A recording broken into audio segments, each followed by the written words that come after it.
Salam alaikum an balma maliyɛnw an b'aw fo k'aw barikada a balimakɛ ni aw denkɛ don Amarasi la Churi chercheur bi ye jeudi 18 mai 2023 a y'a partagé n balimaw kabako kɛra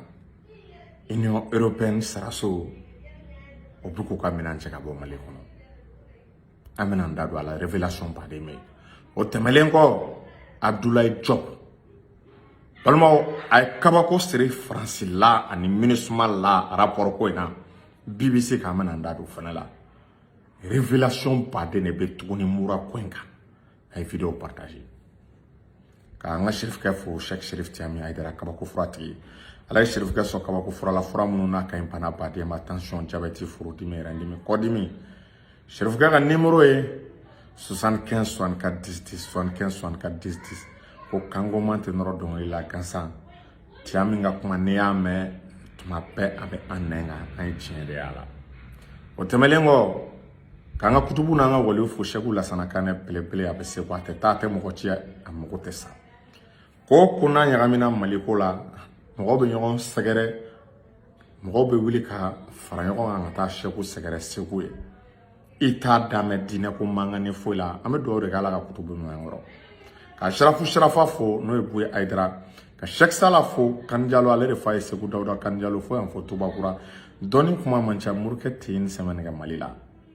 Cheikh Sala ka foli belebele bɛ yan ka Amadu Kani Jalo fo yan fo Dili ka famille Kani Jalo la ka bɛɛ fo o tɛmɛlen balimaw mouvement victoire et gloire ka mɔgɔ bɛɛ fo an ka président ba Seku Tunkara Guide Lajo Adama Samake Mass Patriote Sakono n'a ka cɛdenw Jalakɔrɔji Pensoba kaw n'o ye Malik n'o ye Modi Gabon ani an ka coordinateur fɛn fɛn bɛ commune ni région ani diaspora vraiment u bɛɛ folen don an bɛ wagati min kɔnɔna la ni mɔgɔ bɛ fɛ ka baara kɛ ni Seku Tunkara ye ne Amarasi la k'anw ka ko ka di i dalen bɛ an bɛ kumakan minnu fɔ k'i dalen bɛ Guide Lajo la i dalen bɛ Tangara la est-ce que i y'a faamu i dalen bɛ Sako la i jija i ka mouvement victoire et gloire i ka implanter i ka yɔrɔ la i ka don mouvement victoire et gloire la pour que ka fanga di anw ma aw de ko activistes k'an ka fara ɲɔgɔn kan k'aw dalen don an n'a dɔn an ye mouvement sigi aw de kama mouvement fanba ye ka armée dɛmɛ ani ka faso fana dɛmɛ donc n'o banna an bɛ don an ka sujet kɔnɔ balimaw b'a fɔ ko alhamdulilahi balimaw janfaba min tigɛlen bɛ Mali kama Ala fila ka janfa dɔ ɲɔni tubabuw kun nana catiribɔ min kɛ k'u bɛ Mali armée former k'u bɛ Mali armée dege kɛlɛ la k'u bɛ Mali armée est-ce y'a faamu ko ka minɛn d'a ma n'a nana bɔ a kalama ko janfa don ko Faransi ka pion de don Faransi tale k'olu de bɛ ka espionner o de ye EUTM ye mission de formation de l'armée malienne pour le compte des Européens n balima b'a kalama ko ninnu u ye bataillon 5 ou bien bataillon 10 u ye de former Mali la a bataillon kelen bɛɛ kɛra échec u ye bataillon former a si ma se ka succès sɔrɔ a temps kɔnɔ Russiw nalen de u ni Mali ye collaboration daminɛ EUTM ye bataillon minnu former a bataillon ninnu u ka formation ka sɔrɔ ka dafa u ka équipement sɔrɔ u ka minɛn sɔrɔ aw bɛ se k'a faamu e bɛ bataillon kuturu former plus de 500 éléments u ye dɔw former ko Elu u ye dɔw former ko a tɔgɔ Waraba est-ce que y'a faamu a bataillon ka ca balimaw u y'u former u tile kelen ma deli ka arme blindée ko nin ye blindé véhicule blindé u m'a d'u ma balimaw u tile kelen ma deli ka avion d'u ma u ma hélicoptère d'u ma u ma drone d'u ma u ma moyen de renseignement d'u ma u ma satellite d'u ma u ka minɛn dilen gansan a b'o dan dɔn n balimaw o ye gilet pare-balles ka tila k'olu ka formation banna ko bɛ se ka taa kɛlɛ daga la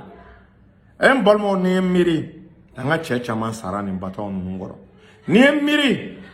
n balimaw an ka kanw cira ka sababu kɛ nin bataillon former a ma minɛn d'u ma a bɛ anw maliyɛnw kɔnɔ k'an hakili sigira an jigi sigira k'u bɛ k'an ka bataillon e bɛ se ka adamaden former cogo di i ma minɛn d'u ma en réalité an ye sɛgɛsɛgɛli kɛ ka bɔ a kalama k'u ma dɔnniya foyi di armée malienne ma u tun bɛ fɛn ou fait fort armée malienne kuma fin be don jamina mo dessa drone kuma na minantaya na uyanga sarasu di fagalima au mission mi ku sarasi ba 5000 militaires ou de former parce que on en a français ka cadre de la France de faire que ko nunu be kana formation na mais en réalité o kumana Mali clare takuba ka sarada o bara de tiena o bolo ay français ke ay takuba ke on EITM ne ato kuntoro de Union européenne nga compte là mbalmo en flek ka olu de fene ke nga bugonje ke uno la kuku ka menanje kata aba kala ma ko ni ne be dimi be français la amna claque na ni be de conséquences mura rapport parce que ambe ku gene ambe ka pousser de français ni Union européenne pour que ko bo Sahel konna la balmo anya be français dimi oro la français tisse ka fara Mali la donc ore sem fait EITM oui passation est bien ay image soro a passation sem fait e ba e ka fo ira la ka fo ko vraiment ku ou sait que ou seru dana ko bim Mali sera sous ko lu se ka Mali sécurité assurée ou magote to babuka demela ou magote to babuka formation na ko bim mina mi mambulo matériel mi mambulo comme se ka Mali sécurité assurée bi le Mali dispose de plus de 15 000 véhicules blindés tout terrain. Le Mali dispose de plus de 100 avions de combat hélicoptères ni drone be faralen yona ni atakale bi armée malienne effectif a doublé là, a triplé. Radar ou Mali bolo, avion de chasse au bambolo Albatros Su-25, Mi-35, Mi-34P, Mi-8, Mi-171. Et bien Mali bolo a mort même Union européenne en formation. En réalité, pendant l'Union européenne en formation depuis 2013, en maintenant plus de 10 ans, sans résultat, sans effet. We bataw fama formé a bataw kelente yani resu kana ko min sera ka jwa senga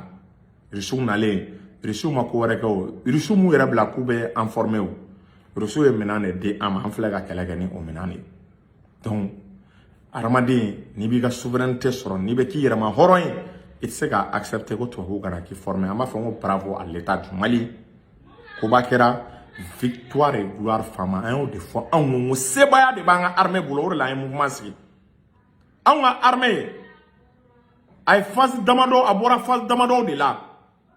armée mi nugo gabe duguma ko na mena kala la droga be boli ko repli tactique au armée de Jora 3 mois au armée de Ito est-ce qu'il y a famu pendant l'embargo comme menaçant que tiao formé que kala qui est équipé armée du même se ko armée du même sera ko bi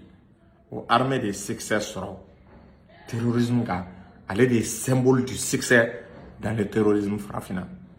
donc Union européenne tarama fongo alhamdulillah atobe oui ministre au restaurant la tegela amena kananda do fendo fenela balmo Abdoulaye Diop boraka tege saba to babu klokoro BBC awuka janfa jola Abdoulaye Diop nana kana mura situation expliquer akoko mura situation na parce que uya yinenga ko Mali armée tieninga akoko ka mana kan fo dabla ku ka yinu ka Mali armée don ka Mali ka culture don ou ka Mali ka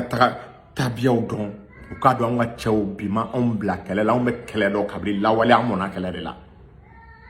Abdoulaye Diop ya yula kaw ba ga fo ka tieni minke ko mura habitant ni e unyinenga jahna ma de sigile ngwe mura habitant da jangna mare kun sigile me mura sigibagaw kunga shu mande clem mande marfa manga plus de 10 ans dia disu ka marko Abdoulaye Diop ko Mali o daga de ta ka bo mura population ka ko nagli bala mura intervention kele le plus grand succès de l'armée malienne ama delika ke farafina sous région Algérie ma delika victoire en France ma delika ke 200 terroristes ko barala ki ba e ka fo ko ni succès sur le ko munekera Flaw farala ɲɔgɔn kan ka taa premier ministre voir n'a kuma na ko mɔgɔ minnu sara mura i b'a ye k'a fɔ k'a jama fanba mɔgɔ sara k'a fanba bɛɛ terroriste de don u tun bɛ fɛ k'u bɛ don Flaw n'u hakili cɛ Flaw m'a faamu an bɛ Flaw fo o senfɛ Abdoulaye Diop ko ministre taara mura population kɛlen ka ministre ye dɔw kasira de dɔw ko k'olu kun hakili la ko Mura bɔra Mali kɔnɔ dɔw ko k'olu kun t'a dɔn k'a fɔ ko Asimi hakili b'olu la dɔw ko k'olu kun t'a dɔn yanni diɲɛ wele cɛ ko Mali sarasi bɛna se dɔw kasira de Mura habitant ko fɛn o fɛn sara k'a bɛɛ terroriste de ye marifa kun b'a bɛɛ bolo bonbonsi jantigiw don donc ko Mura opération kɛra réussite o senfɛ u y'a essayer k'u bɛ Abdoulaye Diop ɲininka ko Mali armée ni Wagner de ye nin baara kɛ Abdoulaye Diop ko non ko Mali armée ni Wagner tɛ ka baara kɛ ko Mali armée ni Russie de bɛ ka collaborer ko wa ko tubabuw k'a bila u kunna ko y a des instructeurs russes mɔgɔ minnu man ka sarasiw kalan parce que Russiw bɛ ka minɛnw feere a ma n'i ye minɛn feere mɔgɔ ma i b'a kalan minɛn utilisation na sinon Mura Mali armée de y'a baara n'a victoire bɛɛ ta parce que bi Mali armée ye fɛn dɔ de faamu ka n'i jigi da ko dɔ ka n'i dɛmɛ kɛlɛ la i b'a demander a tigi fɛ de a ka kɛlɛ fɛɛrɛ yiri la a ka kɛlɛkɛminɛnw kɛcogo yiri la bi Mali bɛ k'o de kɛ parce que don dɔ Russie bɛ taa o anw tɛna gulo Russie la o donc opération fɛn fɛn bɛ ka kɛ Mali de bɛ k'a bɛɛ kɛ Russiw o bɛ armement ni formation